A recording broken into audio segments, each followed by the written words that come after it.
जयंती मंगला काली भद्रकाली कपालिनी दुर्गा क्षमा शिवा धात्री स्वाहा सदा नमस्तुते। हरे कृष्णा, राधे राधे।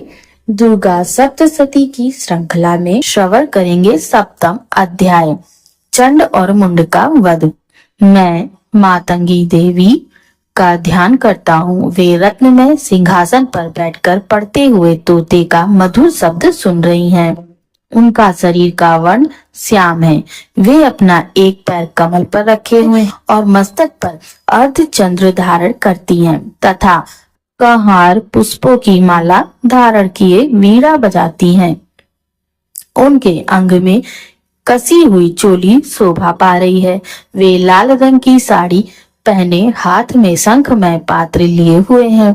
उनके वदन पर मधु का हल्का हल्का प्रभाव जान पड़ता है और ललाट में बेदी शोभा दे रही है। ऋषि कहते हैं, तदंतर शुंभ की आज्ञा पाकर वे चंड मुंड आदि दैत्य चतुरांगणी सेना के साथ अस्त्र शस्त्रों से सुसज्जित हो चल दिए। फिर गिरिराज हिमालय के स्वर्णमय ऊंचे शिखर पर पहुंचकर उन्होंने सिंह पर बैठी देवी को देखा। वे मंद मंद मुस्कुरा रही थी। उन्हें देखकर दैत्य लोग तत्परता से पकड़ने का उद्योग करने लगे। किसी ने धनुष तान लिया, किसी ने तलवार संभाली और कुछ लोग देवी के पास आकर खड़े हो। तब अंबिका ने उन शत्रुओं के प्रति बड़ा क्रोध किया।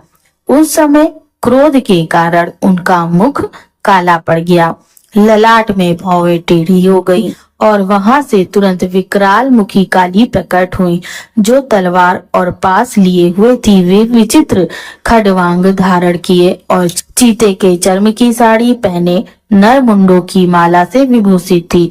उनके शरीर का मांस सूख गया था, केवल हड्डियों का ढांचा था, जिससे वे अत्यंत भयंकर जान पड़ती थी। उनका मुख बहुत विशाल था। जीभ लपलपाने के कारण वे और भी डरावनी प्रतीत हो रही थी। उनकी आंखें भीतर को धसी हुई और कुछ लाल थी। वे अपनी भयंकर गर्जना से संपूर्ण दिशाओं को गुंजा रही थी। बड़े बड़े दैत्यों का वध करती हुई वे कालिका देवी बड़े वेग से दैत्यों की उस सेना पर टूट पड़ी और उन सब का भक्षण करने लगी। वे पार्श्वरक्ष को अंकुशधारी महावतों योद्धाओं और घंटा सहित कितने ही हाथियों को एक ही हाथ से पकड़कर मुंह में डाल लेती थी। इसी प्रकार घोड़े, रथ और सारथी के साथ रथी सैनिकों को मुंह में डालकर वे उन्हें बड़े भयानक रूप से चबा डालती थी। किसी के बाल पकड़ लेती, किसी का गला दबा लेती, किसी को पैरों से कुचल डालती और किसी को छाती के धक्के से गिराकर मार डालती। वे असुरों के छोड़े हुए बड़े बड़े अस्त्र शस्त्र मुंह से पकड़ लेती और रोष में भरकर उनको दांतों से पीस डालती। काली ने बलवान एवं दुरात्मा दैत्यों की वह सारी सेना रौंद डाली और खा डाली और कितनों को मार भगाया। कोई तलवार के घाट उतारे गए, कोई खड़वांग से पीटे गए और कितने ही असुर दांतों के अग्रभाग से कुचले जाकर मृत्यु को प्राप्त हुए।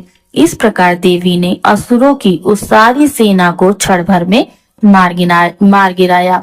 यह देखकर चंड उन अत्यंत भयानक काली देवी की ओर दौड़ा तथा महादैत्य मुंड ने भी अत्यंत भयंकर बाणों की वर्षा तथा हजारों बार चलाए हुए चक्रों से उन भयानक नेत्र वाली देवी को आच्छादित कर दिया। वे अनेकों चक्र देवी के मुख में समाते हुए ऐसे जान पड़ते थे मानो सूर्य के बहुतेरे मंडल बादलों के उदर में प्रवेश कर रहे हैं। तब भयंकर गर्जना करने वाली काली ने अत्यंत रोष में भरकर विकट अट्टहास किया। उस समय उनके विकराल वदन के भीतर कठिनता से देखे जा सकने वाले दांतों की प्रभा से वे अत्यंत उज्जवल दिखाई देती थी। देवी ने बहुत बड़ी तलवार हाथ में ले का उच्चारण करके चंड पर धावा किया और उसके केस पकड़कर उसी तलवार से उसका मस्तक काट डाला। चंड को मारा गया देखकर मुंड भी देवी की ओर दौड़ा। तब देवी ने रोष में भरकर उसे भी तलवार से घायल करके धरती पर सुला दिया। महापराक्रमी चंड और मुंड को मारा गया देख मरने से बची हुई बाकी सेना भय से व्याकुल हो चारों ओर भाग गई। तदंतर काली ने चंड और मुंड का मस्तक हाथ में ले चंडिका के पास जाकर प्रचंड अट्टहास करते हुए कहा, देवी, मैंने चंड और मुंड नामक इन दो महापशुओं का तुम्हें भेंट किया है। अब युद्ध यज्ञ में तुम शुंभ और निशुंभ का स्वयं ही वध करना। ऋषि कहते हैं, वहां लाए हुए उन चंड मुंड नामक महादैत्यों को देखकर कल्याणमयी चंडी ने काली से मधुर वाणी में कहा, देवी, तुम चंड और मुंड को लेकर मेरे पास आई हो, इसलिए संसार में चामुंडा के नाम से तुम्हारी ख्याति होगी। इस प्रकार श्री मार्कंडेय पुराण में सार्वाणिक मनवंतर की कथा के अंतर्गत देवी महात्म्य में चंड मुंड वध नामक 7वां अध्याय पूर्ण हुआ। भक्तों, इससे पूर्व के 1 से 6 के अध्यायों की कथा मेरे द्वारा दुर्गा सप्तशती नाम की प्लेलिस्ट में अपलोड है। आप अगर इससे पूर्व की कथा का श्रवण करना चाहते हैं तो आप वहां जाकर श्रवण कर सकते हैं। अब अगले अध्याय की कथा अगली वीडियो में, तब तक के लिए